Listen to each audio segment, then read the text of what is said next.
Puji Tuhan. Shalom Bapak Ibu Saudara. Bisa lambaikan tangan bersama-sama, katakan shalom. Mari kita berikan tepuk tangan bagi Tuhan yang baik. Tuhan, terima kasih buat pagi hari ini. Kami mau nyatakan Tuhan itu baik. Kami mau deklarasikan Tuhan itu baik. Dan untuk selama-lamanya kasih setiamu Tuhan, Kau baik selama-lamanya. Hari ini kami bersyukur dan terima kasih Tuhan boleh berada di rumah-Mu. Biarlah setiap hati yang hadir Tuhan merindukan hadirat-Mu, merindukan kebaikan Tuhan. Biar kami mau menyembah dan memuji-muji Engkau dengan segenap hati, segenap pikiran kami, kekuatan kami. Terima kasih Tuhan, ada kuasa di dalam pujian umat-Mu. Sebab Tuhan bersemayam di atas puji-pujian umat-Mu. Terima kasih Tuhan, dalam nama Yesus kami berdoa. Yang percaya katakan bersama-sama, amin, amin.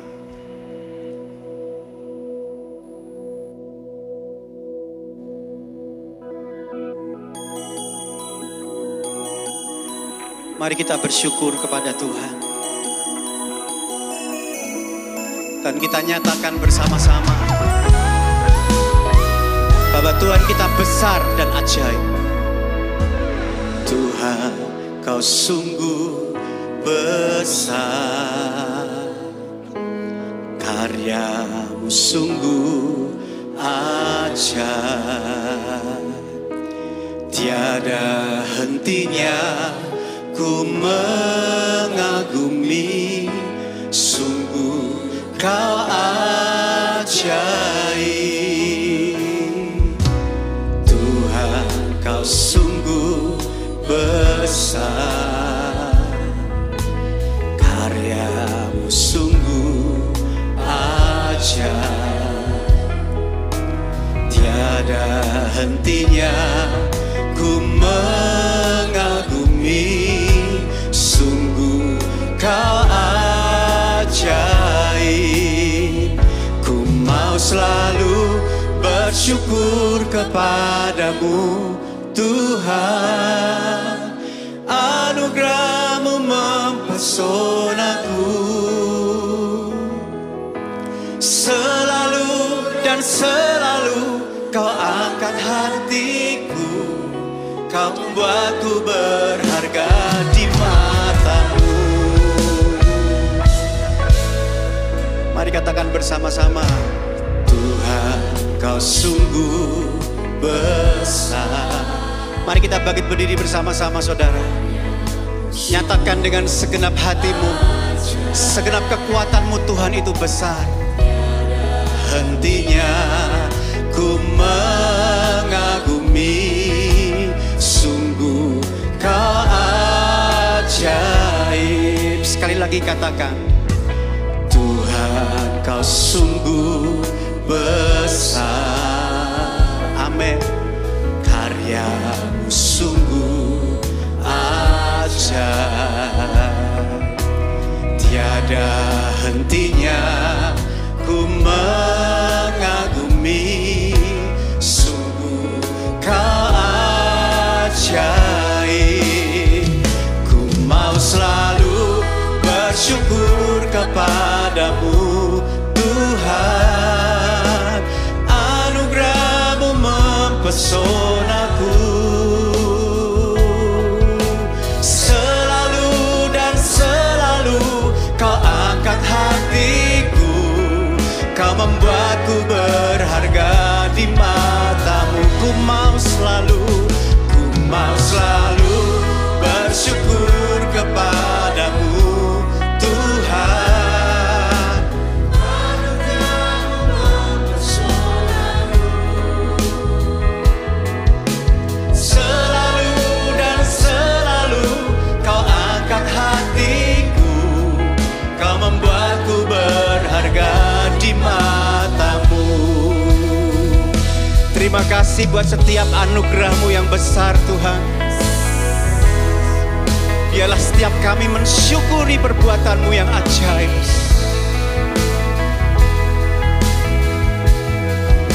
Biarlah setiap kami memuji-muji nama-Mu seumur-umur hidup kami. Sebab kami berharga di mata Tuhan. Mari katakan bersama-sama, ku berharga. Ku berharga di mata-Mu Tuhan. Anugerah-Mu cukup bagiku. Ku berharga di mata-Mu Tuhan. Anugerah-Mu cukup bagiku. Ku berharga. Ku berharga di mata-Mu Tuhan. Terima kasih Yesus. Anugerah-Mu cukup bagiku. Ku berharga di mata-Mu Tuhan. Anugerah-Mu cukup bagiku. Mari yang mau bersyukur angkat tanganmu. Ku mau selalu bersyukur kepadamu Tuhan. Anugerah-Mu mempesonaku. Amin.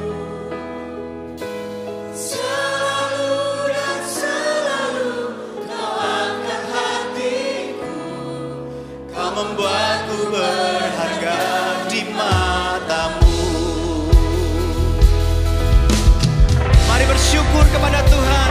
Ku mau selalu bersyukur kepadamu Tuhan. Anugerah-Mu mempesonaku. Selalu dan selalu Kau angkat hatiku. Kau membuatku berharga di mata-Mu. Selalu dan selalu.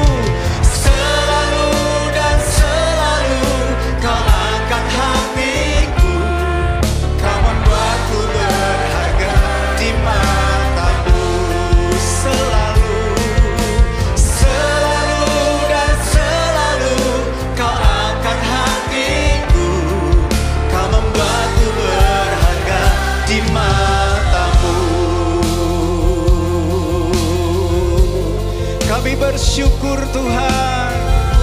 Kami bersyukur Yesus. Anugerah-Mu besar dan ajaib. Anugerah-Mu luar biasa. Perbuatan-Mu ajaib dan besar Tuhan. Perbuatan-Mu ajaib dan perkasa. Kami memuji-muji perbuatan-Mu yang ajaib Tuhan. Perbuatan-Mu, perbuatan-Mu sempurna. Engkau layak dipuji-puji. Engkau layak disembah.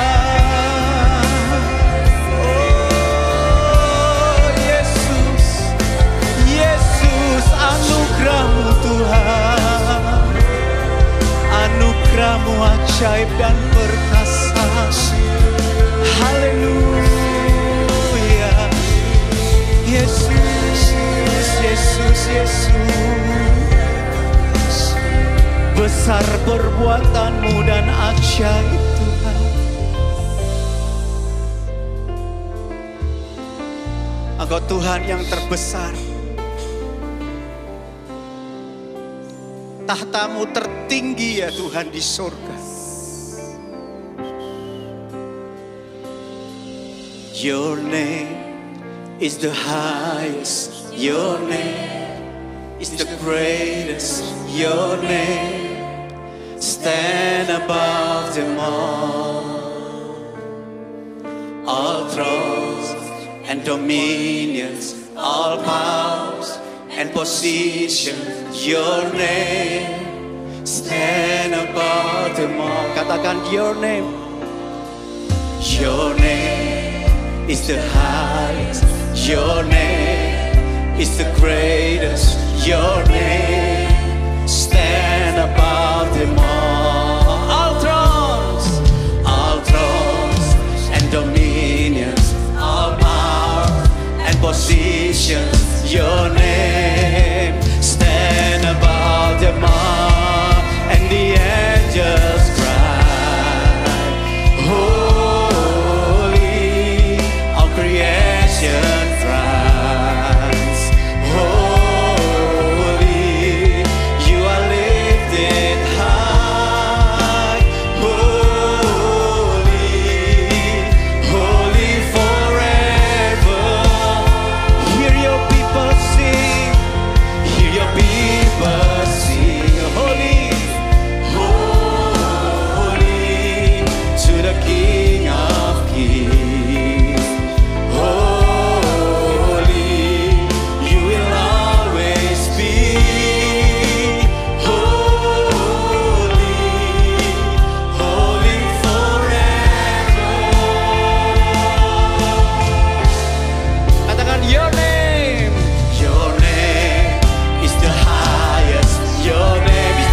baik, amin. Dalam keadaan tidak baik maupun keadaan baik, Yesus tetap baik, amin. Sebelum saudara duduk kembali, berikan salam. Yesus tetap baik selama-lamanya. Pada saudara-saudarimu kanan kiri, Yesus tetap baik selama-lamanya, amin. Silakan duduk Bapak Ibu Saudara. Hidupku ada di tanganmu, Kau beri rancangan yang terindah.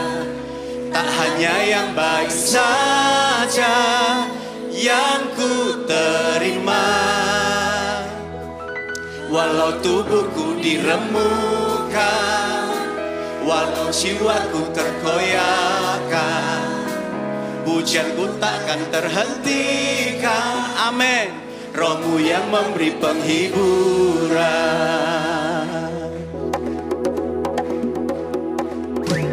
Akan ku pikul salibmu, syukurlah kasih setiamu. Ku bertahan membuatmu teguhkan imanku. Ku mau tetap bersyukur. Mari angkat tangan saudara, bersyukur kepada Tuhan yang hidup.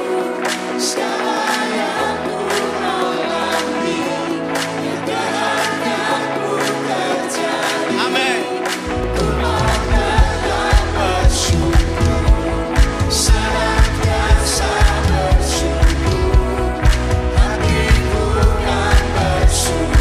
Sebab hari ini hari yang terbaik. Mari kita bangkit berdiri bersama-sama saudaraku. Bersyukurlah. Hidupku ada di tanganmu, amin. Kau beri rancangan yang terindah. Tak hanya yang baik saja yang ku terima, amin. Walau tubuhku diremukkan, walau jiwaku terkoyakkan, pujianku takkan terhentikan. Rohmu yang memberi penghiburan.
setiap berkat, buat setiap anugerah-Mu.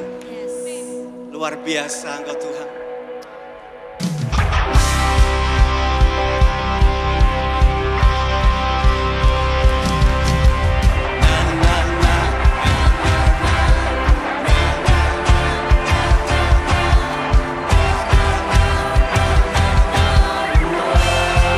Tepuk tangannya lebih keras lagi saudara, come on.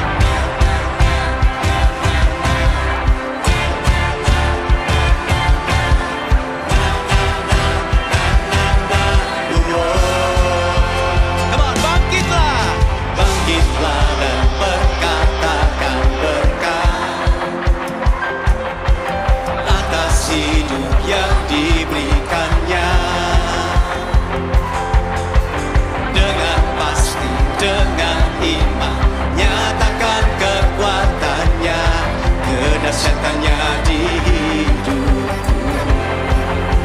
dahsyatannya bangkitlah dan berkatakan berkat atas hidup yang diberikannya. Amin. Dengan iman nyatakan kekuatannya, kedahsyatannya di hidupku. Katakan lagi kedahsyatannya, kedahsyatannya di hidupku. Imanku berkata, Tuhanku hebat, Yesusku, Yesusku.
Dengan iman, dengan pasti, dengan iman nyatakan kekuatannya, kedahsyatannya di hidupku, kedahsyatannya, kedahsyatannya di hidupku.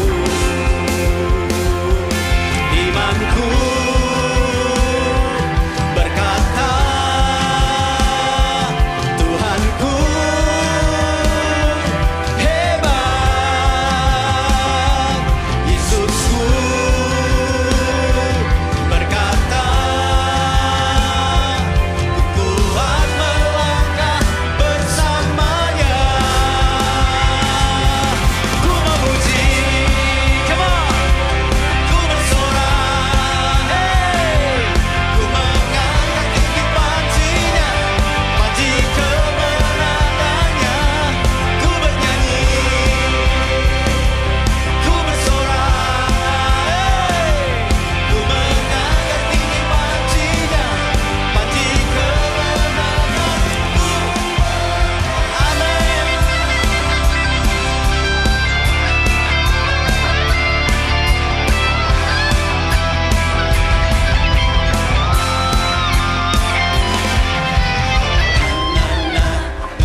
bernyanyi-nyanyilah bagi Tuhan kita saudara.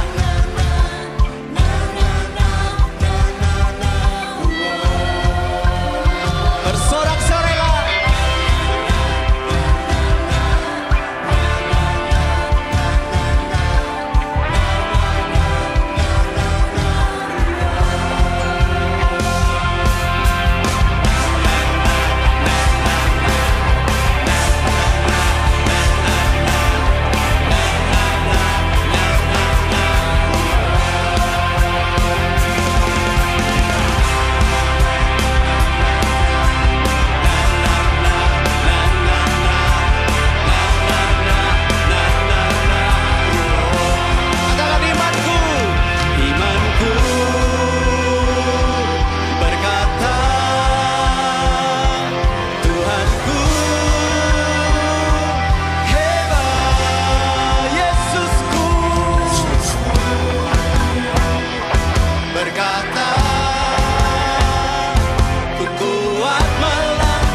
Bapak Ibu Saudara. Yesus berkata, kalau engkau mau mengikut aku, pikulah salibku, sangkalah dirimu, dan ikutlah aku. Sebab ada jalan yang penuh dengan damai sejahtera dan sukacita, amin. Ada jalan yang penuh dengan kemenangan demi kemenangan bagi orang-orang yang setia mengikut Tuhan Yesus, amin. Mari kita sembah Tuhan sekali lagi.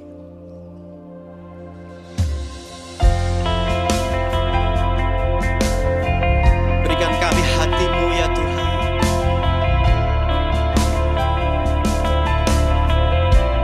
Untuk terus setia kepada-Mu ya Tuhan, mengikut Engkau.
kesukaan hatiku, ku lepas semua aku untuk mengenal kehendaknya di hidupku. Mengiring Yesus, itulah kekuatan hidupku. Ku yakin anugerahnya mampu jadikanku hamba yang berkenan selalu. Mari kita bangkit berdiri bersama-sama. Sembah Tuhan dengan segenap hatimu.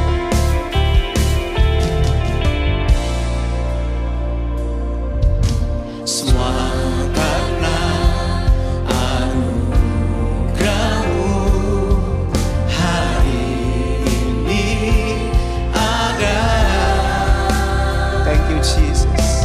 Bukan karena kuatku, namun karena Roh-Mu. Bawa hatimu kepada Tuhan.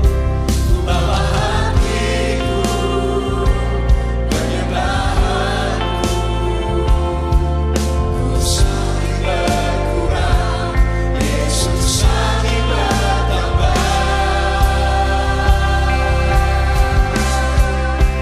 Mengikut Yesus, itulah kesukaan hatiku. Ku lepas semua aku untuk mengenal kehendaknya di hidupku. Mengiring Yesus, itulah kekuatan hidupku. Ku yakin anugerahnya mampu jadikanku hamba yang berkenan selalu.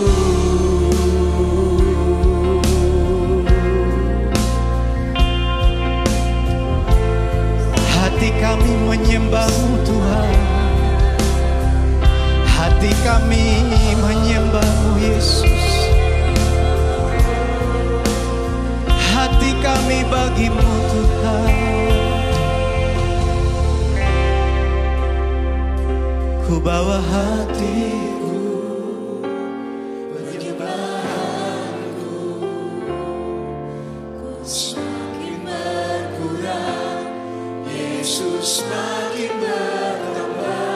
ku bawa hatiku, penyembahanku. ku semakin berkurang, Yesus makin bertambah.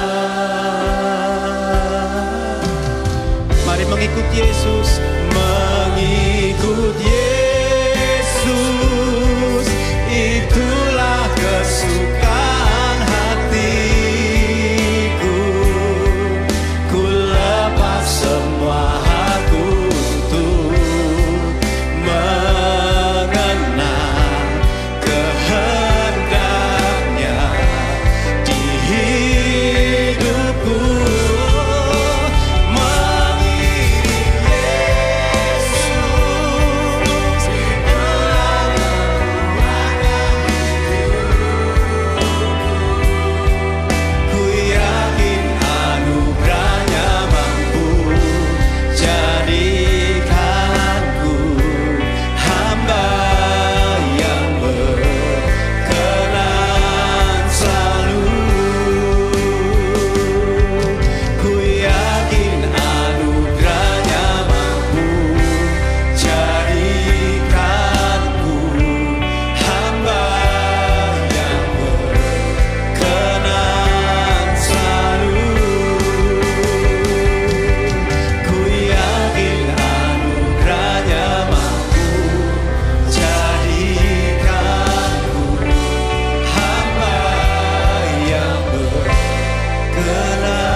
Haleluya. Terima kasih Haleluya.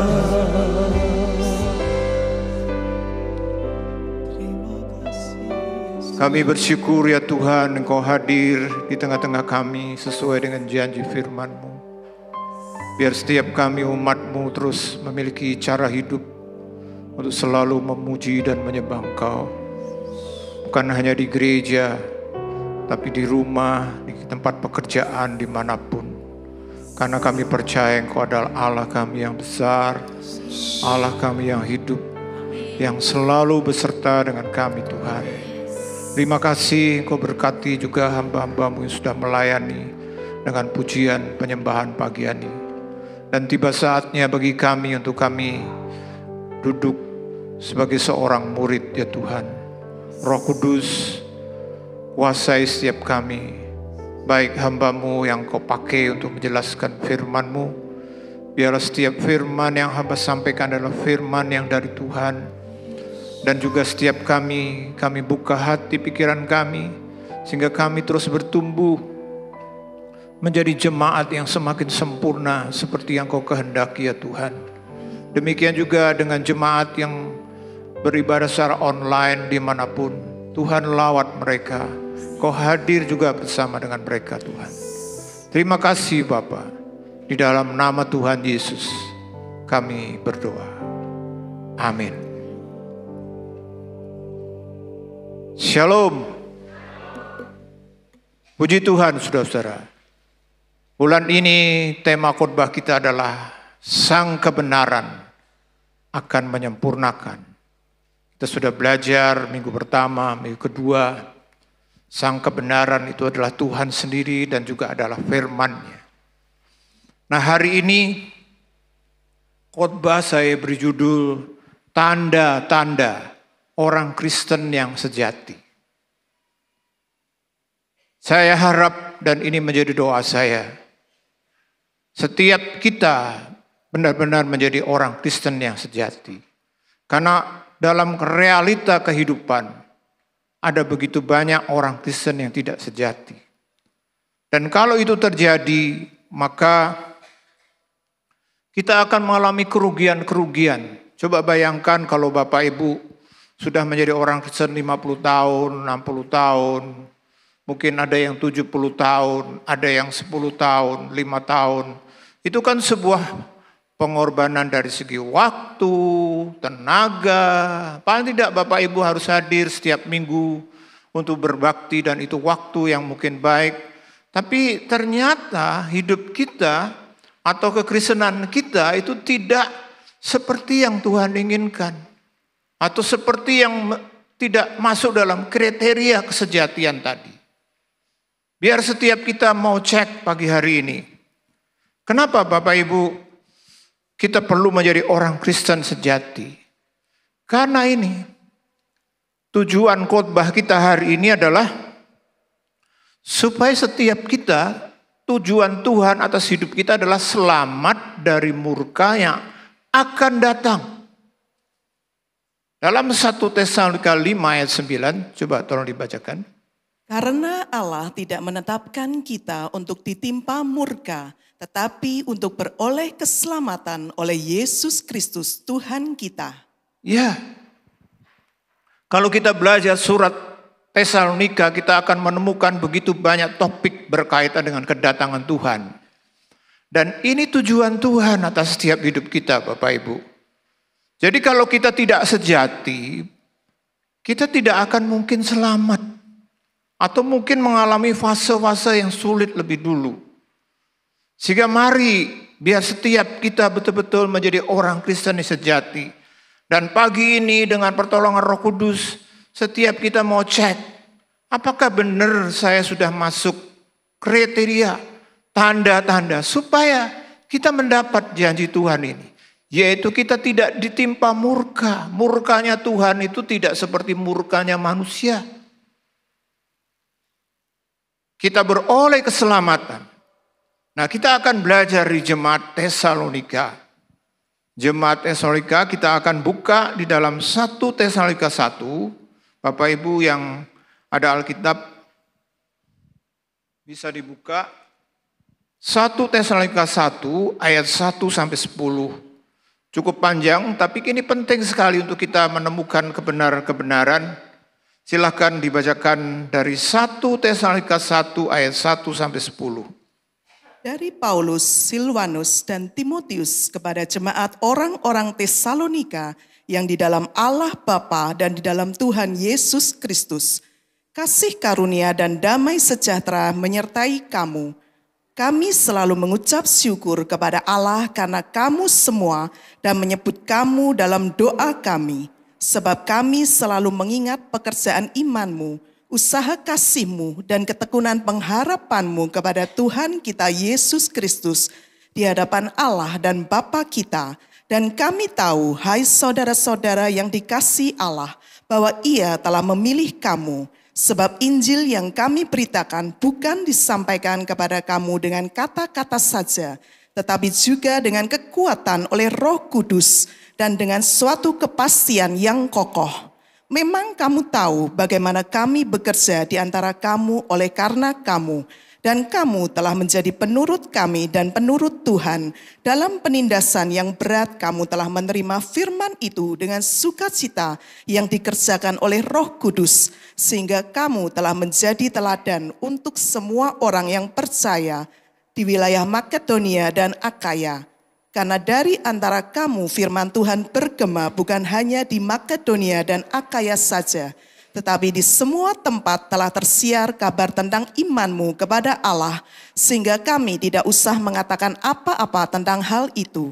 Sebab mereka sendiri bercerita tentang kami, bagaimana kamu sambut, dan bagaimana kamu berbalik dari berhala-berhala kepada Allah untuk melayani Allah yang hidup dan yang benar, dan untuk menantikan kedatangan anaknya dari sorga yang telah dibangkitkannya dari antara orang mati, yaitu Yesus yang menyelamatkan kita dari murka yang akan datang. Ya, saudara lihat dalam ayat 10 dikatakan yaitu Yesus yang menyelamatkan kita dari murka yang akan datang.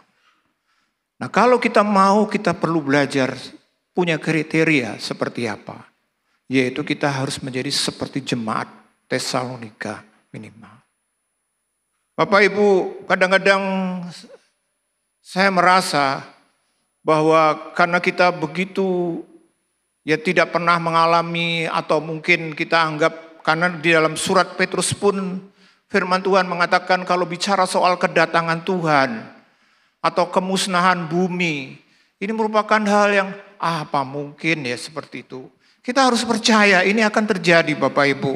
Kalau kita baca di dalam 2 Petrus pasal 3 ayat 10 sampai 12 dikatakan Tetapi hari Tuhan akan tiba seperti pencuri. Pada hari itu langit akan lenyap dengan gemuruh yang dahsyat, dan unsur-unsur dunia akan hangus dalam nyala api, dan bumi dan segala yang ada di atasnya akan hilang lenyap. Jadi jika segala sesuatu ini akan hancur secara demikian, betapa suci dan salehnya kamu harus hidup, yaitu kamu yang menantikan dan mempercepat kedatangan hari Allah. Pada hari itu langit akan binasa dalam api, dan unsur-unsur dunia akan hancur karena nyalanya. Tetapi sesuai dengan janjinya, kita menantikan langit yang baru dan bumi yang baru, di mana terdapat kebenaran. Bapak Ibu pernah mendengar kata nebula? Kalau saya perhatikan pengertiannya, nebula adalah satu wilayah di atmosfer yang bentuknya kadang-kadang begitu bagus dan indah. Ternyata nebula itu adalah tempat di mana bintang-bintang yang mati.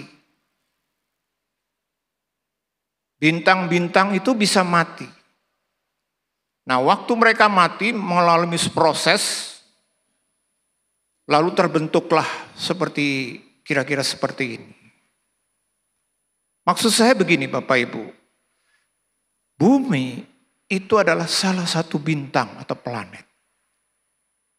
Kita harus yakin dan melihat, ilmuwan juga percaya bahwa planet itu ada saatnya untuk mati. Seperti hanya dengan kita manusia, semua yang hidup di dalam alam semesta yang terlihat ini punya grafik. Kalau yang hidup seperti kita manusia, tumbuh-tumbuhan, itu grafiknya seperti gunung. Pertama kurang, lalu puncak, akhirnya menurun, akhirnya selesai. Sedangkan yang ada yang bukan kehidupan, itu seperti grafiknya dari atas, bagus coba. Contoh saja rumah kita. Waktu baru, wah semuanya prima. Tapi setelah mulai 10 tahun, apalagi nggak dirawat 20 tahun, 30 tahun, akhirnya selesai. Itulah dunia dan langit kita yang sekarang. Jadi saudara dan saya mungkin berkata, itu masih lama dan sebagainya. Tapi jelas, dunia kita itu akan menuju kepada kebinasaan. Nah maka kita sebagai orang percaya Bapak Ibu, kita bersyukur karena Tuhan menjanjikan, dikatakan bahwa meskipun dunia dan langit ini akan binasa, apalagi kalau manusia mungkin serakah. Seperti misalnya sekarang ini sedang terjadi lagi perang antara Israel dan Iran. Lalu masing-masing begitu egois, lalu ada keroyokan, lalu keluar yang namanya nuklir. Masing-masing negara nuklir keluarkan, saudara bisa bayangkan bumi kita akan selesai. Waktu terjadi perang nuklir karena dampaknya luar biasa. Tapi andai kata tidak pun Tuhan sudah memberitahu bahwa yang akan datang semuanya akan selesai. Tapi bagaimana justru kita sebagai orang percaya? Apakah kita melewati itu, masuk dengan dunia bumi baru dan langit baru? Atau kita justru masuk dalam neraka atau mungkin kesulitan yang besar? Nah, kita harus percaya Bapak Ibu. Kalau kita belajar di dalam 1 Tesalonika 4 ayat 15-17, tidak perlu kita baca. Di situ jelas sekali. Waktu itu Paulus berkata kepada jemaat Tesalonika, kita akan waktu Tuhan Yesus datang ke awan-awan, yang mati lebih dulu bangkit, kita yang masih hidup. Kata kita di sini memberitahukan apa kalau dalam konteks yang real waktu itu? Jelas yang pertama Paulus sendiri. Lalu yang kedua jemaat Tesalonika. Nah jemaat Tesalonika adalah jemaat yang sejati. Dan mereka dikatakan kita akan diangkat. Bapak Ibu, kalau Tuhan menghendaki dan kita punya kasih karunia, kita mungkin akan mendapat kesempatan ini. Kita yang masih hidup akan langsung diangkat berubah. Ini fakta yang Tuhan katakan. Orang-orang Kristen sejati akan mengalami pengangkatan. Coba kita katakan sama-sama ungkapan atau kalimat penting ini. 1, 2, 3. Orang-orang Kristen sejati akan mengalami pengangkatan. Biar ini terjadi dalam hidup kita, Bapak Ibu. Maka apa tanda-tandanya? Tadi kalau kita baca di dalam 1 Tesalonika 1, dalam ayat 3 disebutkan begini. Sebab kami selalu mengingat, yang pertama dikatakan, pekerjaan imanmu. Yang kedua, usaha kasihmu. Dan yang ketiga dikatakan, ketekunan pengharapanmu kepada Tuhan kita Yesus Kristus di hadapan Allah dan Bapa kita. Melalui ayat ini kita akan belajar tanda-tanda orang Kristen sejati itu sebenarnya seperti yang Paulus katakan juga dalam surat Korintus. Apa yang sebenarnya tinggal? Hanya 3, yaitu iman, pengharapan, dan kasih. Yang lain tidak akan tinggal. Jadi kalau Bapak Ibu mau menjadi orang Kristen sejati, kita harus punya pekerjaan iman, usaha kasih, dan ketekunan pengharapan. Nah, kita akan lihat satu persatu Bapak Ibu. Yang pertama adalah pekerjaan iman. Iman yang sejati itu pasti terwujud atau termanifestasi dalam perbuatan yang memuliakan Tuhan. Kadang-kadang ada aliran tertentu yang memisahkan antara iman dan perbuatan. Itu jelas tidak alkitabiah.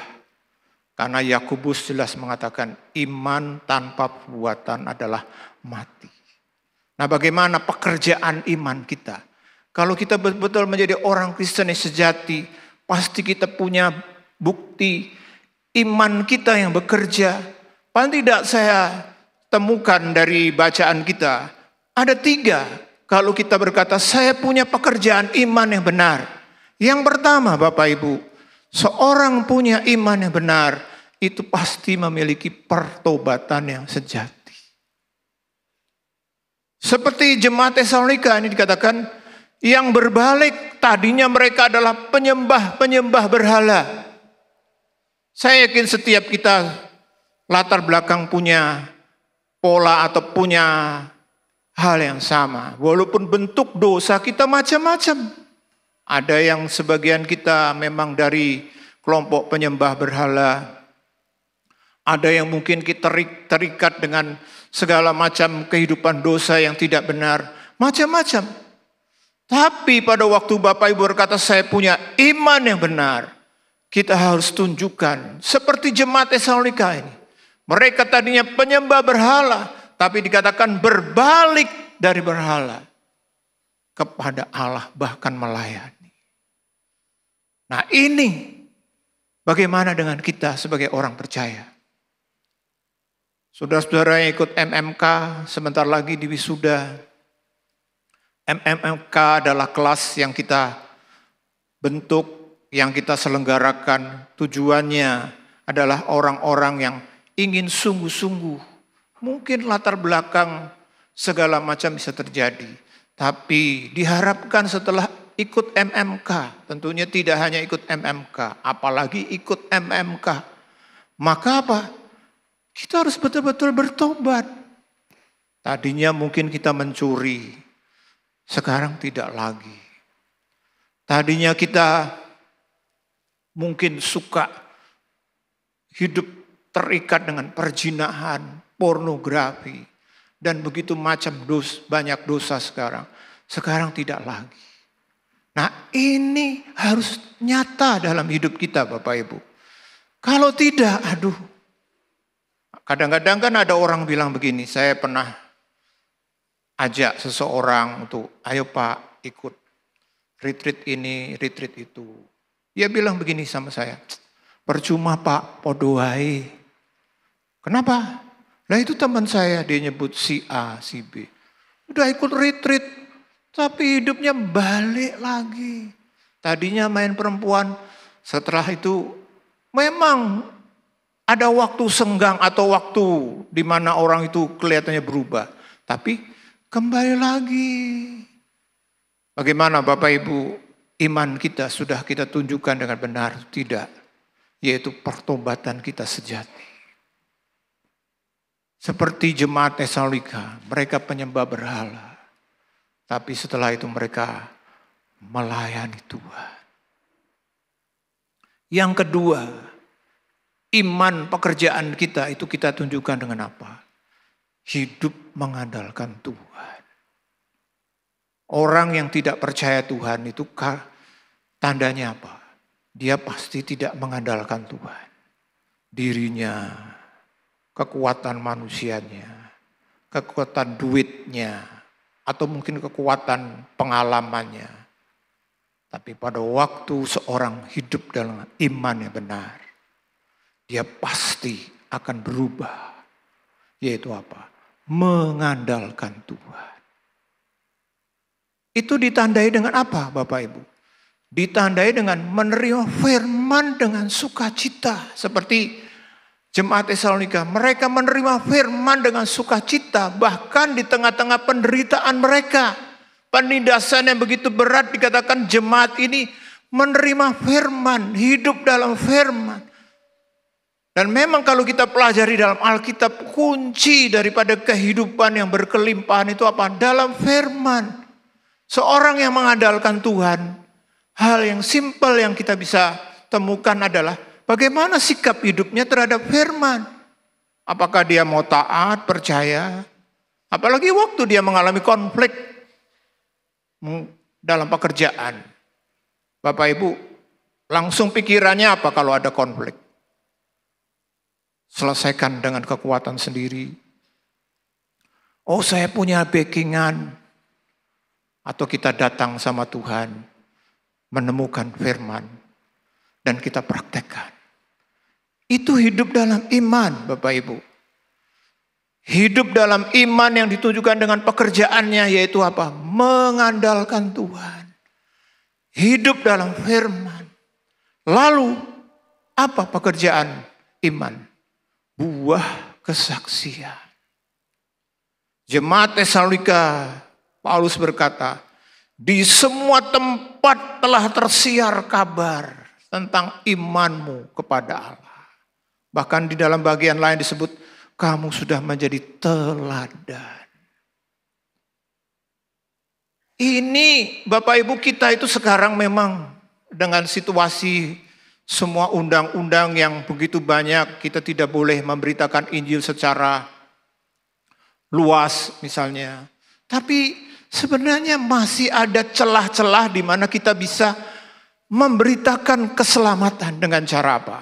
Yang paling efektif adalah hidup kita yang berubah. Saya ingat saya punya tante yang kebetulan adiknya itu pendeta loh Bapak Ibu. Tapi tante ini gak pernah mau ke gereja, baru setelah tua. Ya karena mungkin sudah mulai sakit dan sebagainya, dia mau didoakan. Akhirnya ke gereja.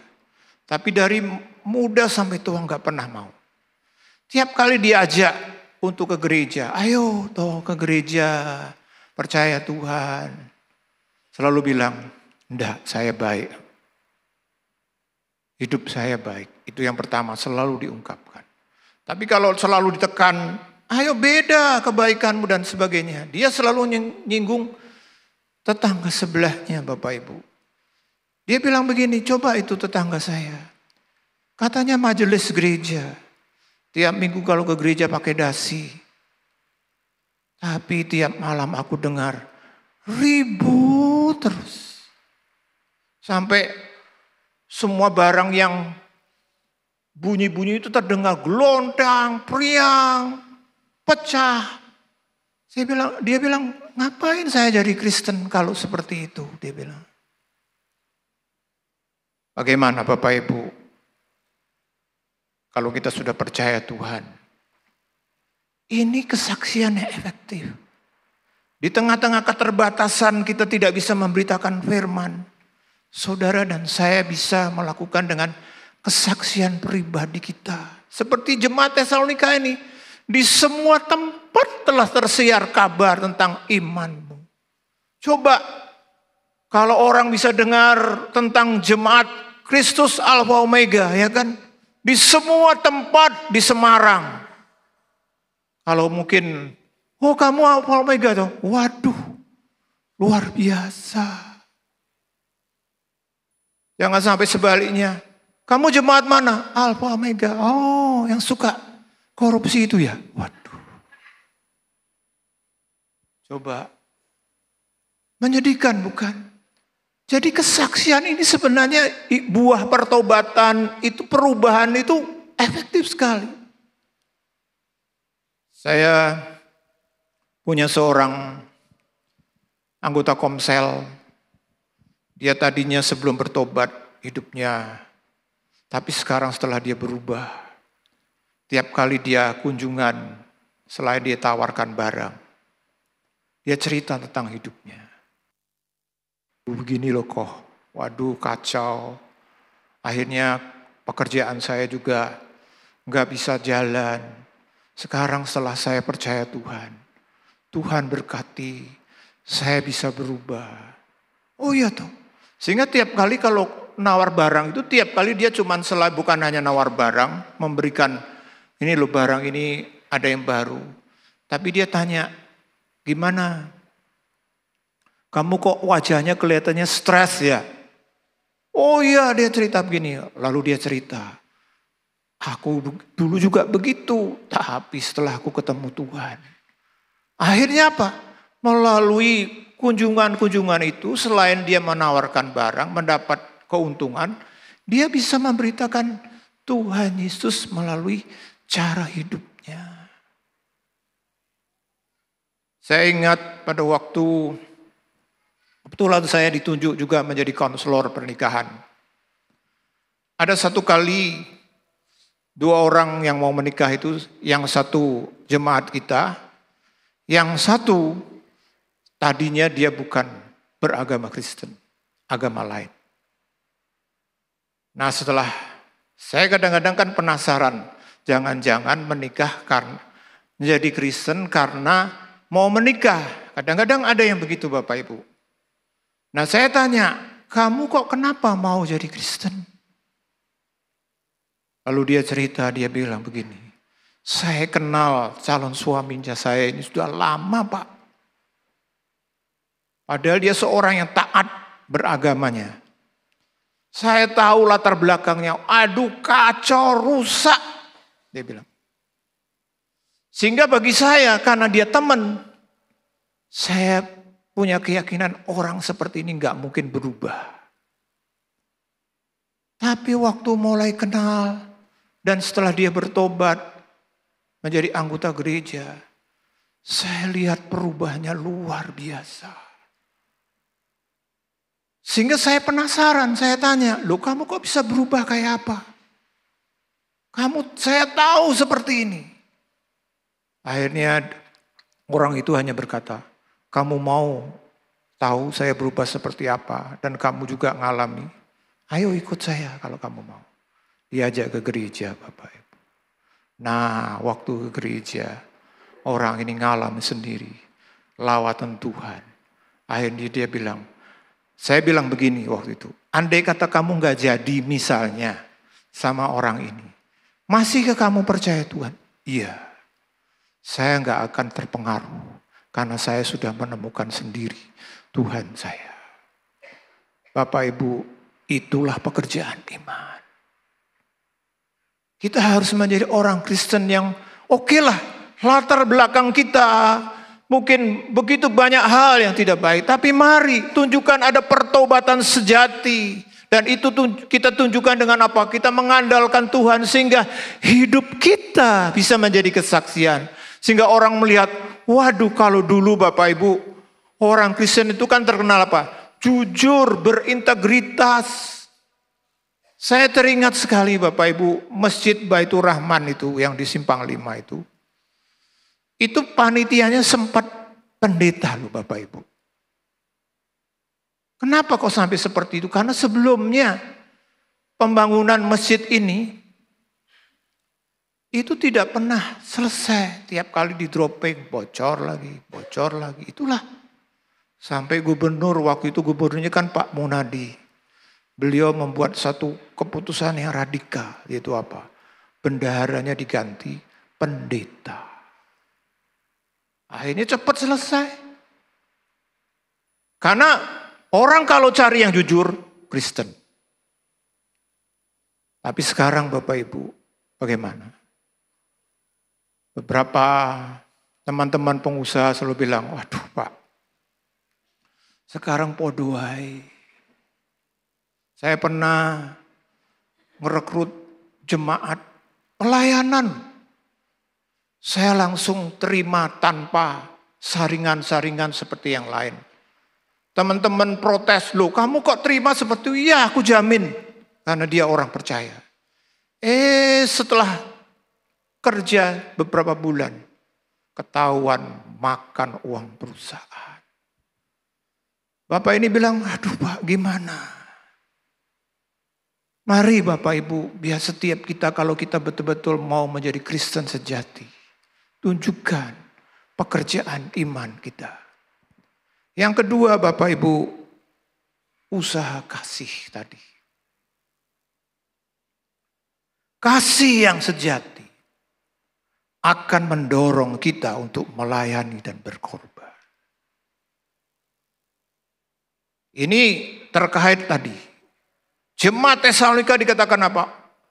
Sebab kami selalu mengingat pekerjaan imanmu. Lalu apa? Usaha kasihmu.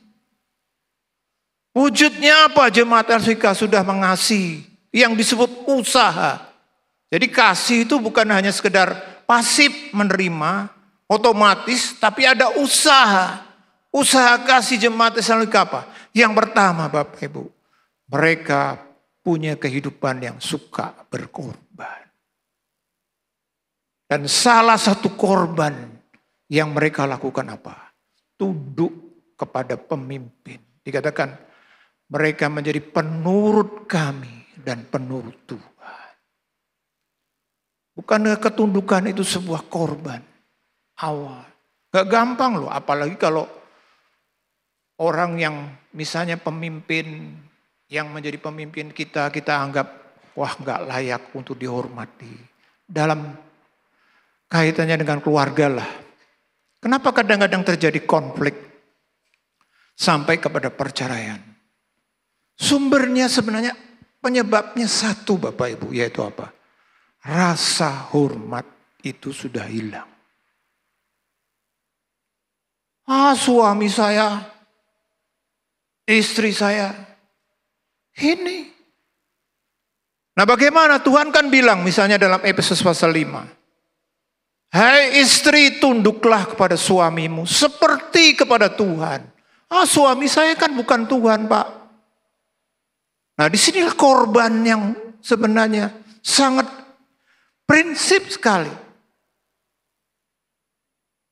Dalam kaitannya dengan pekerjaan Tuhan kan bilang kamu harus hormat pada bosmu seperti juga kepada Tuhan.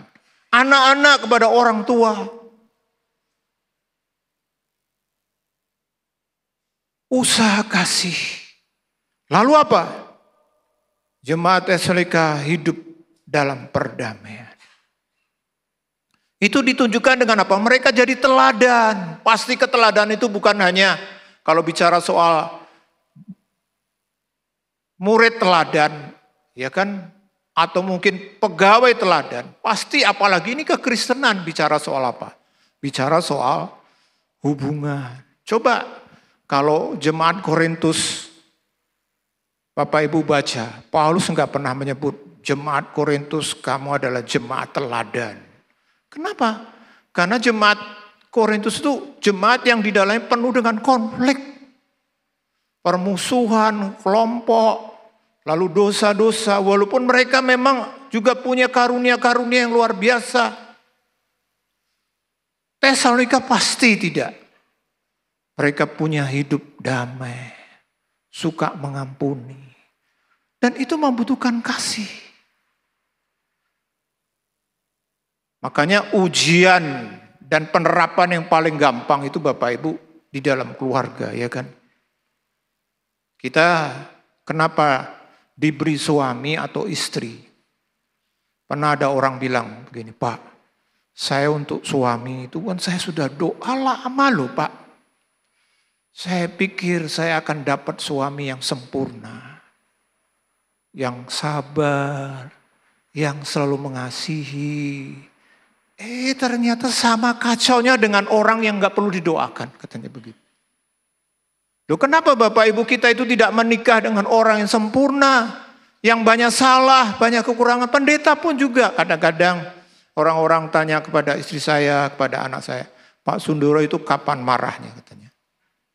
Ya pernah Bapak Ibu, saya juga pernah marah walaupun ekspresinya tidak seperti yang lain, harus lempar-lempar gelas dan sebagainya. Ada kekurangan-kekurangan itu selalu ada. Nah, bagaimana kita menerapkan kasih itu usaha lupa tuh. Kata ini sungguh luar biasa. Paulus memakai sebuah kata yang tepat sekali. Karena seringkali orang kalau kasih atau cinta itu kan jatuh cinta. Nah, kayak seolah kita itu sepertinya, ya enggak loh Bapak Ibu, cinta itu harus dibangun. Harus diusahakan. Nah salah satunya ini, dalam hubungan sesama, dalam keluarga, jemaat. Bagaimana? Tetap usaha mengampuni karena praktek kasih. Lalu dikatakan apa? Mereka melayani dengan murah hati. Dalam ayat 9 dikatakan melayani Allah yang hidup dan yang benar. Kasih itu pasti Bapak Ibu. Pasti melayani Tuhan. Makanya Bapak Ibu kalau Bapak Ibu berkata, saya tanya misalnya, Bapak Ibu mengasihi Tuhan, amin. Coba yang mengasihi Tuhan angkat tangan. Ya semua kita mengasihi Tuhan. Kasih itu kan ditunjukkan dengan memberi. Misalnya kalau ada orang berpacaran yang aku mengasihi engkau. Aku sungguh-sungguh kalau enggak percaya buka, belalah dadaku. Sampai seperti itu ya kan. Sebegitunya ya kan. Tapi misalnya baru jajan bersama aja berdua. Enggak mau bayari. Waduh. Menurut saya Bapak Ibu diputus saja pacarnya. Nah gimana? Bilang aku cinta tapi nggak mau korban, ya kan? Itu sesuatu yang sebenarnya nggak masuk akal. Nah kadang-kadang wanita itu, ya saya kasih nasihat lah atau usulan gitu. Teman-teman wanita, kalau ada pria berkata aku mengasihi kamu, tapi duitnya kita yang dimintai terus, waduh itu kasih yang bohong, ya kan? Orang Jawa bilang rayuan gombal. Kita juga dengan Tuhan. Makanya Bapak Ibu saya itu sangat ingin sekali serindu doa saya. Jemaat itu bukan hanya 20% yang melayani. Semua melayani. Kenapa Bapak Ibu? Karena kita mengasihi Tuhan. Amin Bapak Ibu. Kita mengasihi Tuhan. Makanya kita harus melayani dia, berkorban untuk dia. Coba kalau kita mengasihi Tuhan. Tapi kolekte 10.000 aja kita mikir Bapak Ibu loh. Padahal kalau kita ke mall, Bapak Ibu berani kasih 20.000 hanya untuk parkir ya kan. Tapi untuk Tuhan pilih-pilih mana yang paling kecil. Tapi tidak di sini tidak. Tapi Bapak Ibu kita perlu melakukan ini. Usaha kasih. Dan yang ketiga adalah ketekunan pengharapan.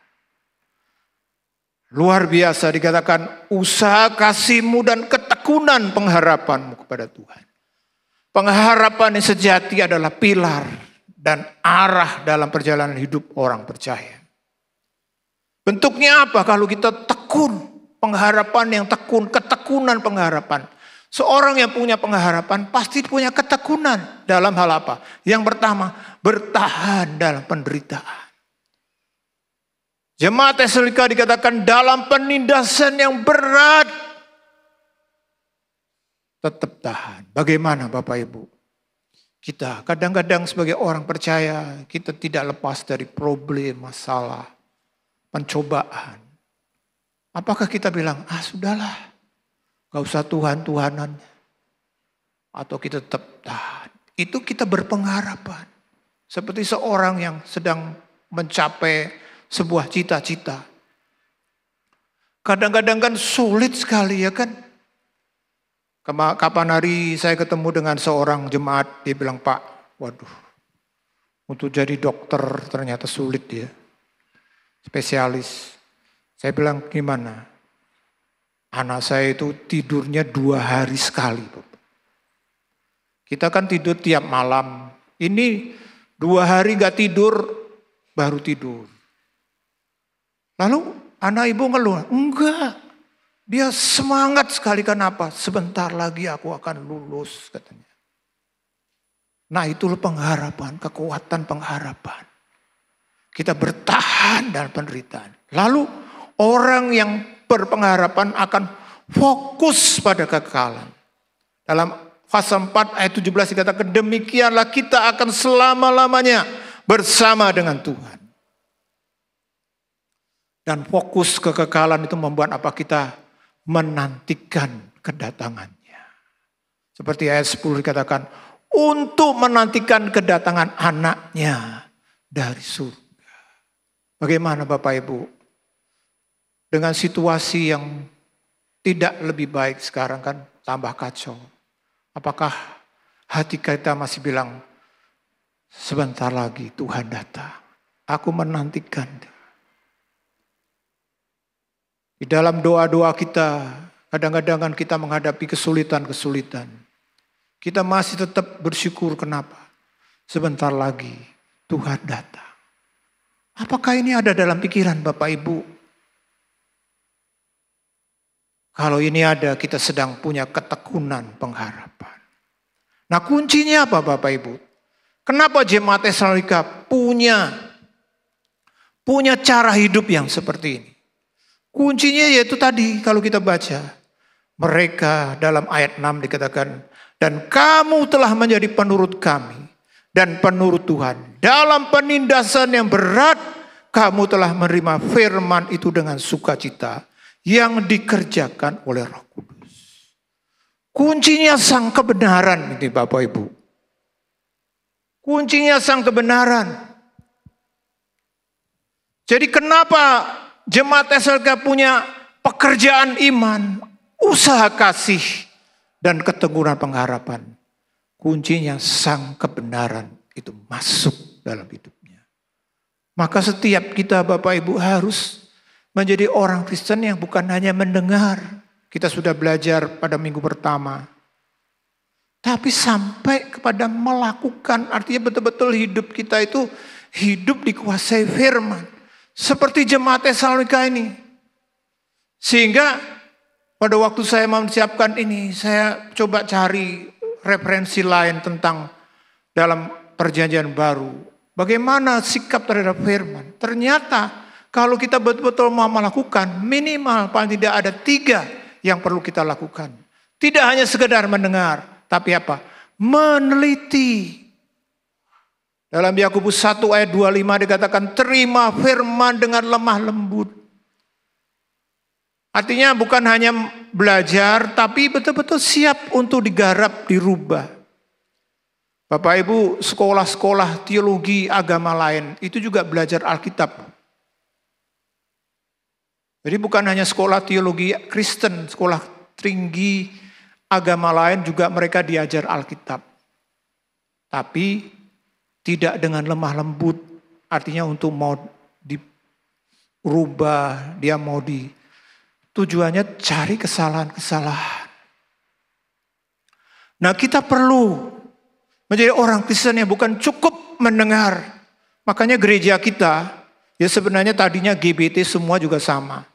Punya sifat apa? PA. Kalau Bapak Ibu yang sudah menjadi jemaat sejak di Seteran, Bapak Ibu ingat dulu kan tempat duduknya itu belakangnya ada meja yang bisa dilipat. Mencerminkan apa? Filosofi GBT. Itu adalah belajar firman. Ini harus. Tapi bukan hanya neliti. Kalau cuma neliti tahu Pak. Tapi tadi tidak dengan lemah lembut. Akhirnya untuk nyerang sana, kritik sini. Buat argumentasi. Ya tidak ada gunanya. Kita harus betul-betul mengerti. Sehingga kita bersuka cita. Seperti jemaat Tesalonika. Mereka bersuka cita karena firman. Nah ini Bapak Ibu, apakah kita sudah sampai pada fase ini di mana setiap kita, waduh aku suka citakan apa? Firman, aku dapat menemukan sesuatu yang luar biasa dari firman. Atau kita berkata, aduh Pak, lihat Alkitab aja mata saya sudah sempet Pak. Waduh Bapak Ibu. Atau kalau Bapak Ibu bilang, ada yang bilang begini, kalau kamu gak bisa tidur, gak usah baca, gak usah minum obat tidur. Buka Alkitab. Lalu di kitab Imamat. Ya. Baru satu pasal, aduh udah pedes. Terus mulai angop-angop tidur Bapak Ibu.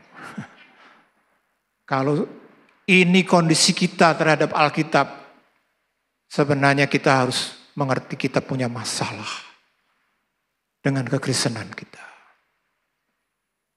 Lalu apa? Bertekun. Artinya terus mempraktekkan. Sehingga dikatakan dalam Lukas 8 itu apa? Berbuah. Ada yang 30 kali lipat. 60 kali lipat. 100 kali lipat. Jadi Bapak Ibu, Alkitab itu mengajarkan rahasia hidup berkelimpahan apa? Firman. Sang kebenaran. Itu saja. Sebenarnya sesederhana itu Bapak Ibu.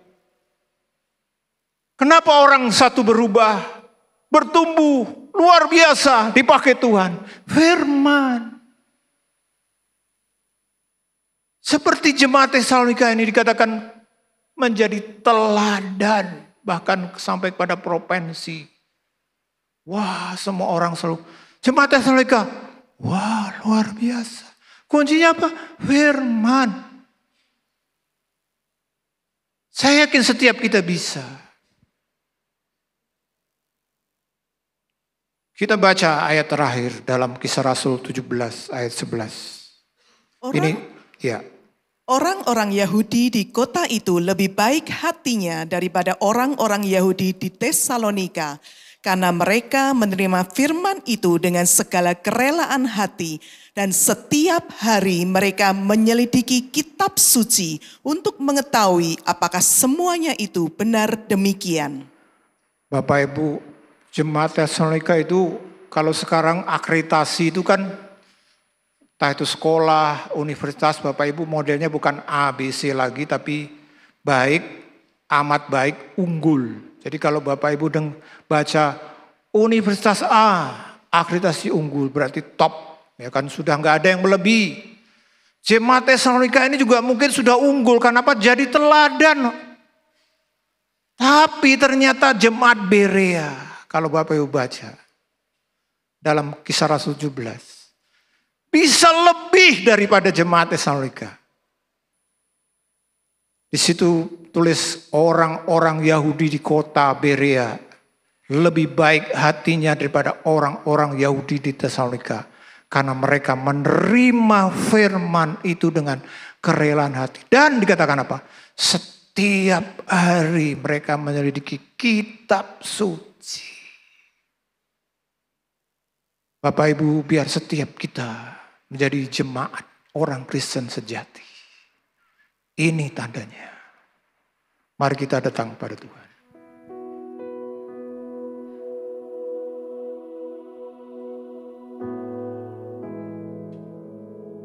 Saya undang Bapak Ibu untuk berdiri bersama-sama. kita akan menyanyikan nyanyian Yesus Kau Kebenaran.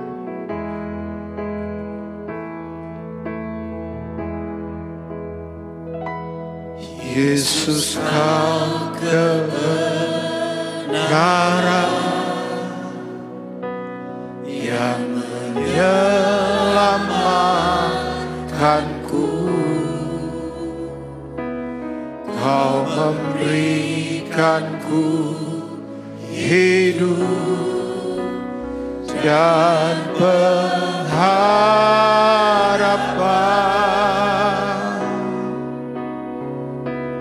Ku ikut kehendak-Mu, ku perlu anugerah-Mu. Ku nyatakan janjiku kepadamu. Kalau ku hidup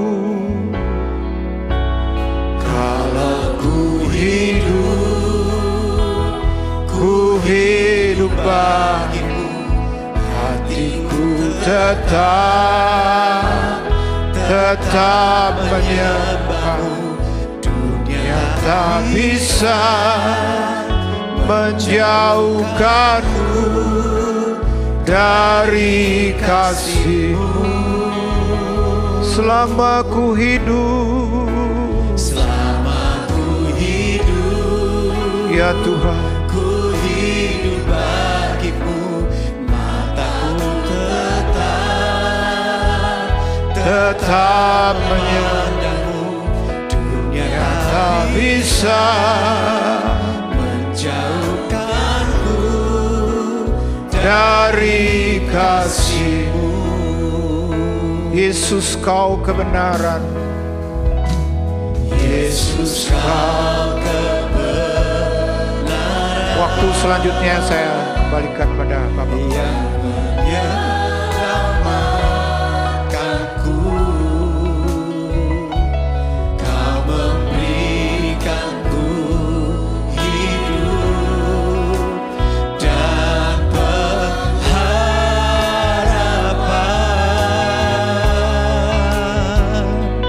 Ku ikut kehendak-Mu,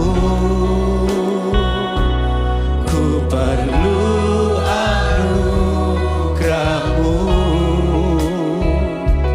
Ku nyatakan janjiku kepadamu.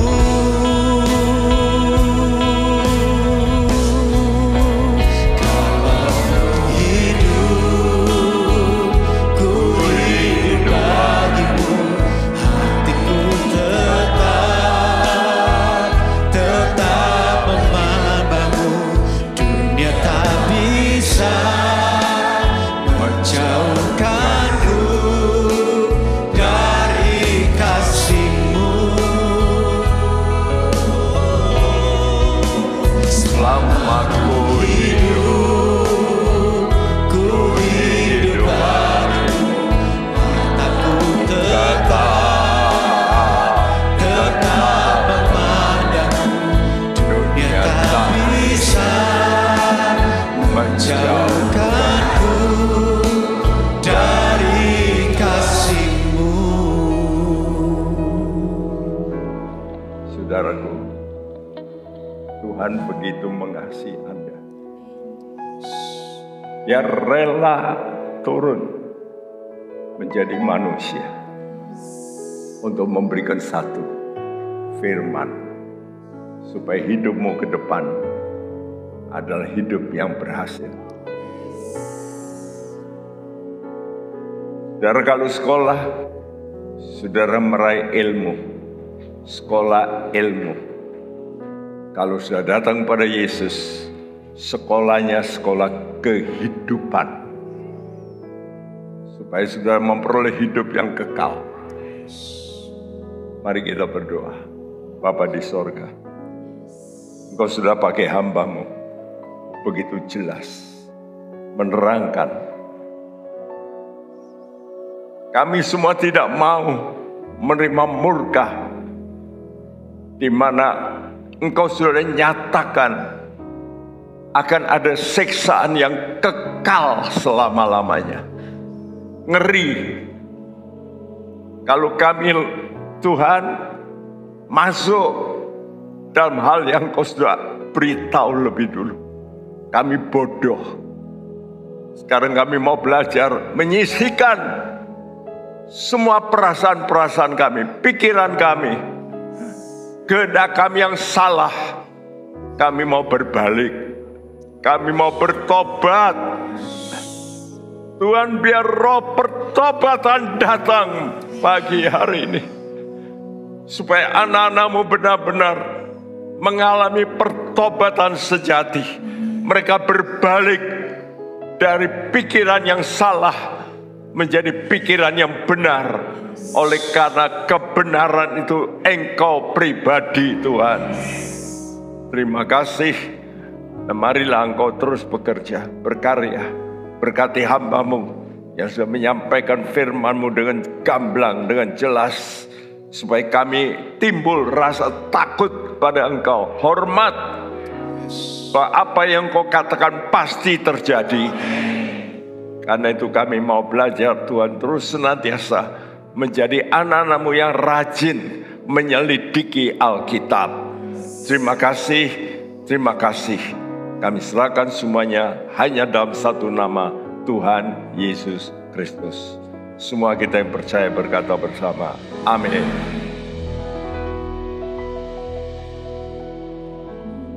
Atau MMK memiliki visi menjadikan semua orang sebagai murid Kristus yang memuridkan orang lain, tertanam dalam gereja lokal dan aktif dalam pelayanan gerejawi sesuai dengan amanat agung Yesus Kristus.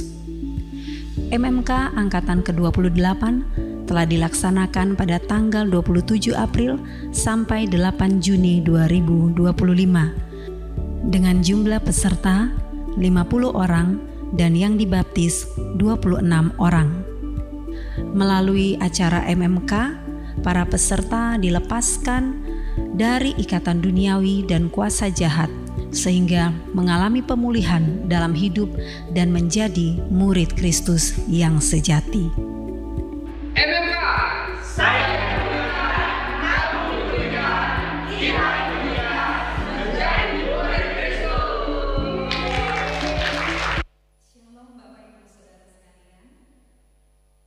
Pagi ini kita akan menyaksikan rangkaian acara komitmen murid Kristus dari peserta MMK Angkatan 28 yang telah mengikuti kelas MMK pada 29 April sampai dengan 8 Juni 2025.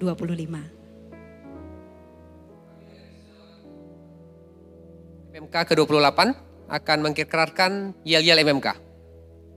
MMK, saya dipulihkan, kamu dipulihkan, kita dipulihkan menjadi murid Kristus.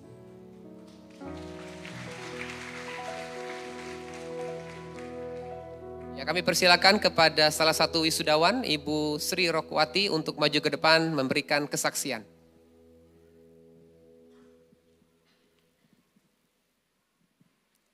Puji Tuhan. Salam semuanya. Perkenalkan, nama saya Sri Rohwati dan saya dari keluarga non-Kristani. Dan saya pernah mengikuti mengikuti ruat juga pernah juga melakukan makan bunga kantil. Saya juga pernah juga mengikuti kanuragan, ya, ilmu kanuragan. Saya juga pernah mengikuti kelompok yang diikuti oleh 40 atau 50 orang. Dan setelah 40 hari akan diadakan pengangkatan, yaitu apa yang dilihat harus diucapkan di depan para sama gurunya. Dan setelah itu setiap orang yang mendapat bagian untuk mengungkapkan apa yang dia lihat, semuanya mereka melihat akan simbol-simbol keagamaan. Dan anehnya di saya, kenapa saya harus melihat salib? Saya bilang sama guru saya bilang, kenapa Pak? Guru saya bilang, enggak apa-apa Bu, teruskan aja. Ya puji Tuhan. Dan setelah itu saya mengikuti MMK yang ke periode yang ke-28 ini. Puji Tuhan, saya bersyukur ada lawatan dan jamaah Tuhan. Setelah berada di RC di Bandungan, ada pelepasan gitu. Dan saya mengalami ada kutukan keluarga yang dilepaskan oleh Tuhan. Dan di stesen yang kedua juga ada pelepasan, yaitu Kutuk keluarga. Iya, kutuk keluarga. Atas kuasa iblis. Iya, kutuk keluarga atas kuasa iblis, dan saya telah dimenangkan oleh Yesus Tuhan. Dan saya bersyukur untuk selanjutnya di kehidupan saya akan selalu setia datang beribadah dan selalu memuji Tuhan. Dan saya akan meminta kepada Tuhan juga untuk Roh Kudus supaya melingkupi hidup saya. Dan puji Tuhan, bagi bapak-bapak dan ibu-ibu serta para remaja yang belum mengikuti acara MMK yang ke-29, mari ambil kesempatan untuk mengikutinya. Puji Tuhan, terima kasih. Beri kemuliaan bagi Tuhan. Amin. Terima kasih. Selanjutnya langsung aja Pak. Serta akan dipimpin oleh Bapak Hengki. Komitmen murid Kristus. Oleh karena kasih karunia Tuhan Yesus Kristus, saya telah menerima keselamatan dan menjadi murid Kristus. Saya bertekad untuk hidup sebagai murid Kristus. 1. Memelihara hubungan pribadi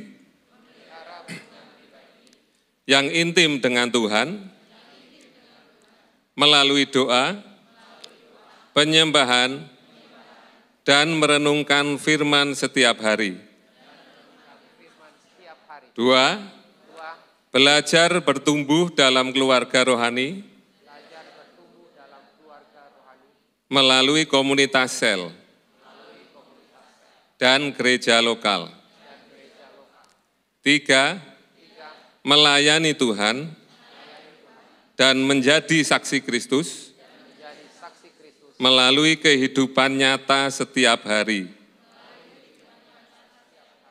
4. Memuridkan setiap orang sebagai gaya hidup. Selanjutnya penyerahan sertifikat MMK secara simbolis oleh Pendeta Sivera Subekti kepada perwakilan lulusan MMK Angkatan 28.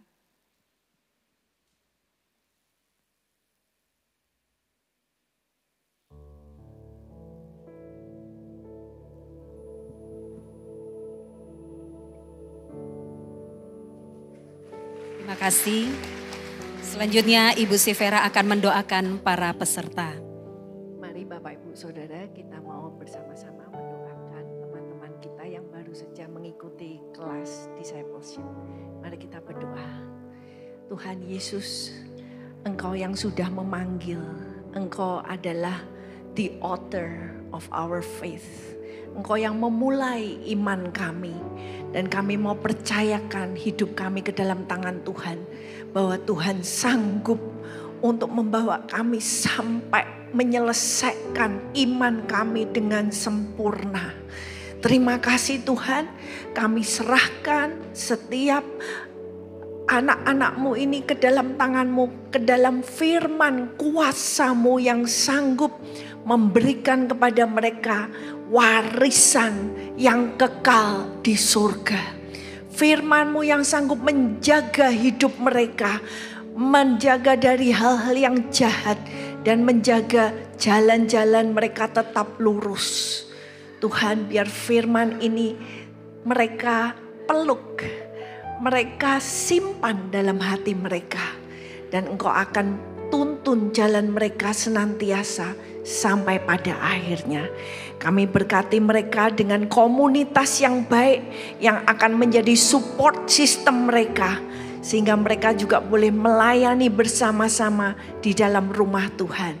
Di dalam nama Tuhan Yesus Kristus kami serahkan mereka. Haleluya. Amin. Tuhan Yesus memberkati.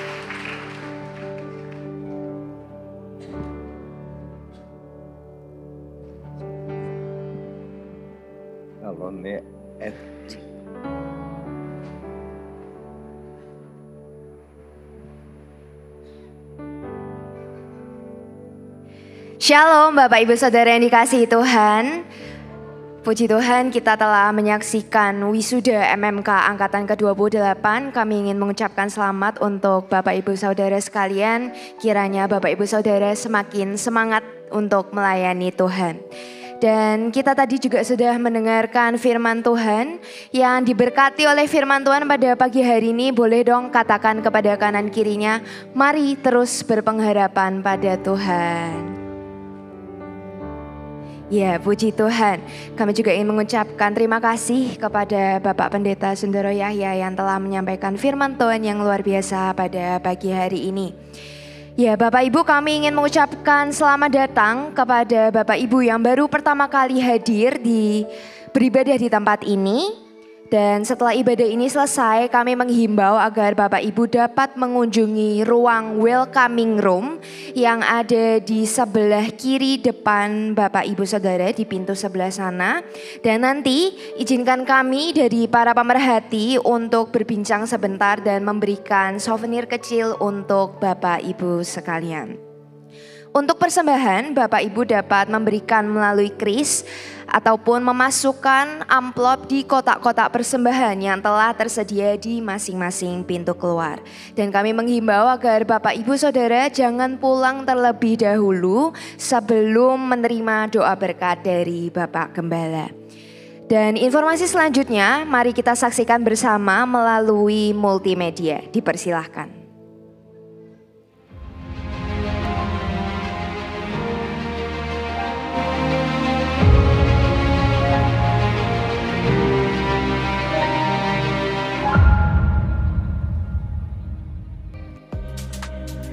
Shalom, Tuhan ingin kita semua disempurnakan dan diselamatkan dari murka-Nya atas dunia ini. Mari kita awasi diri kita masing-masing dengan setia mengikuti jalan Tuhan.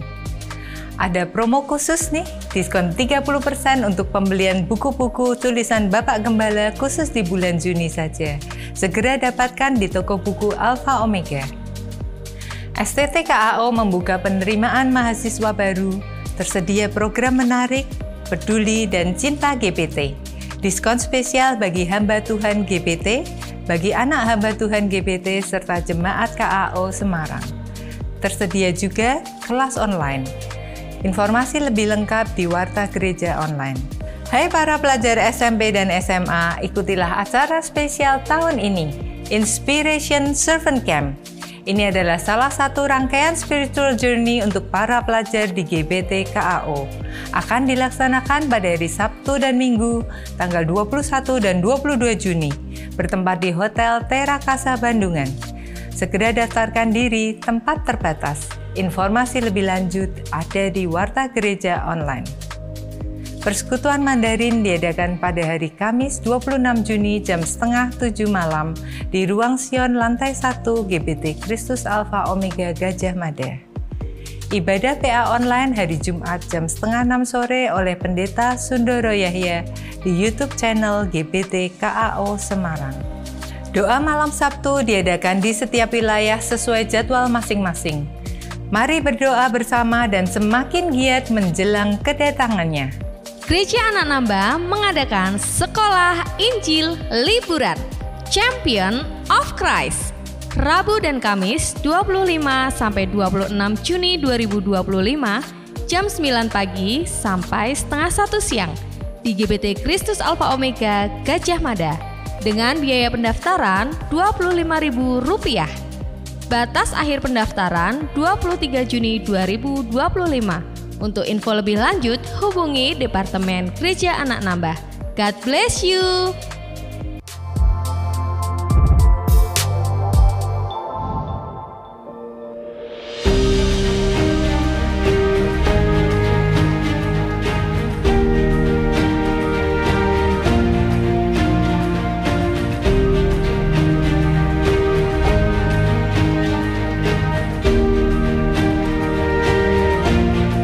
Mari menabur bersama kami untuk melayani dan menjadi berkat bagi kota Wonogiri.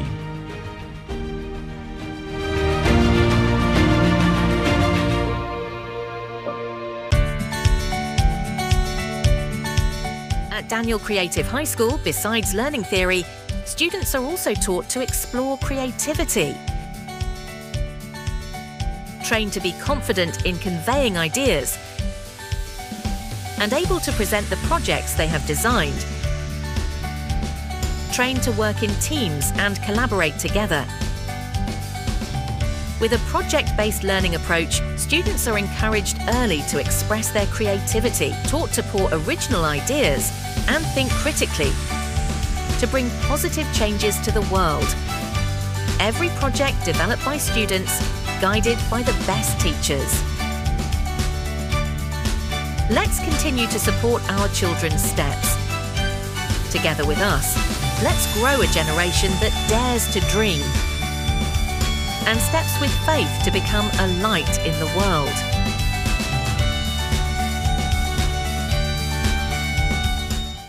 Shalom, Jemaat Alpha Omega yang terkasih dalam Tuhan. Tidak terasa 8 tahun sudah berlalu sejak kita terakhir kali bersama dalam retret keluarga Alpha Omega, yaitu Prigen 2017, di mana Tuhan berbicara, melawat, dan mengurapi sekitar 400 lebih dari kita yang tergabung pada saat itu. Namun, situasi dan kondisi akhir-akhir ini semakin menunjukkan tanda-tanda kedatangan Tuhan Yesus yang kedua kalinya. Dan oleh karena itu Bapak Gembala beroleh visi dan kerinduan Tuhan, dan kemudian bersepakat dengan para pimpinan gereja untuk membekali kembali jemaat dan keluarganya supaya dapat diperkuat dan dibangun untuk mencapai kepada kesempurnaannya di dalam Tuhan. Diberkati dan juga menjadi saksi Tuhan yang memberkati kepada dunia di sekitar kita. Oleh karena itu, atas kemurahan Tuhan, kami telah menetapkan tanggal 5 dan 6 September untuk diadakan retret yang bertempat di Gria Persada Bandungan. Adapun pemilihan tempat ini karena mengingat terbatasnya hari untuk kita mengadakan retret ini, dan juga jarak yang dekat dengan kota Semarang, fasilitas yang begitu baik, dan juga tentunya untuk gedung yang bisa menampung sekitar 500 lebih daripada peserta. Tema retret kali ini berjudul Keluarga pada Zaman Akhir. Dan untuk itu kami telah mengundang pasangan suami istri hamba Tuhan yang telah menjadi berkat bagi begitu banyak keluarga, baik di dalam maupun di luar Indonesia. Dan tentunya akan ada pesan daripada Bapak Gembala, dan pada akhir sesi retret nanti kita akan mengadakan doa pengurapan untuk setiap yang hadir, terutama untuk keluarga-keluarga. Untuk itu telah ditetapkan biaya kontribusi bagi peserta retret Rp600.000 per orang untuk reguler. Dan juga tersedia fasilitas 10 villa yang terdiri dari 3 dan 4 kamar untuk jemaat yang membutuhkan fasilitas yang lebih. Dan satu lagi, bagi Bapak Ibu Saudara yang dalam kondisi ekonomi yang benar-benar sangat terbatas, maka ada kuota khusus yang pendaftarannya akan dilewatkan melalui Carousel dengan verifikasi daripada LC-nya masing-masing. Apa yang Bapak Ibu Saudara dapat dengan seluruh pembiayaan ini adalah penginapan dan fasilitas yang premium, makan 4 kali dengan 2 kali snack, serta free transportasi bis untuk 150 orang pertama. Oleh karena itu, mari Bapak Ibu Saudara daftarkan diri segera, karena harga ini berlaku early bird untuk 17 Juni sampai 17 Juli.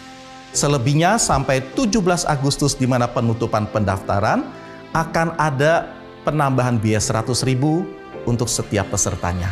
Oleh karena itu, mari libatkan diri Anda, bergabunglah dalam retret keluarga Alpha Omega 2025 ini. Tuhan memberkati. Persembahan maupun perpuluhan bisa disalurkan melalui rekening gereja, QR maupun kotak yang tersedia. Terima kasih untuk persembahan Anda. Tuhan Yesus memberkati kembali dengan limpah. Demikianlah Alpha Omega News minggu ini. Be perfect, sempurnalah. God bless you.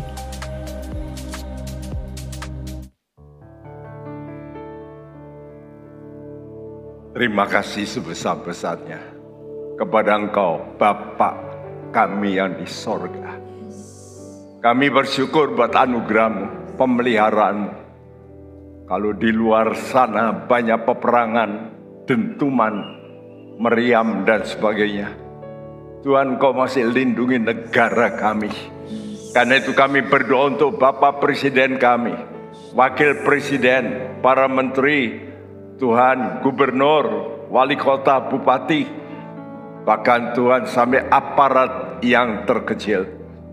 Tuhan kembangkan sayap-Mu untuk Indonesia. Shalom Indonesia.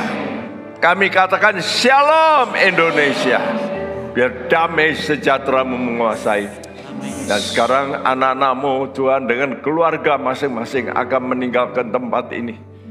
Kami mau menerima berkat juga bagi mereka yang mengikuti online. Mari semua kita tadakan tangan kita.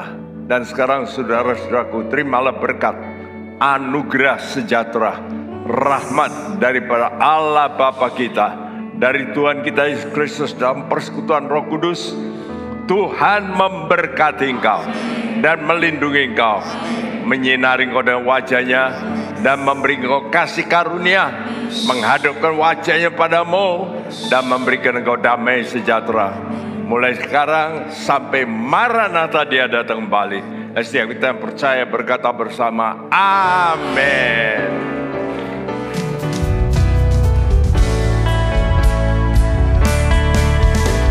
Shalom, shalom, damai Allah atasmu sekarang.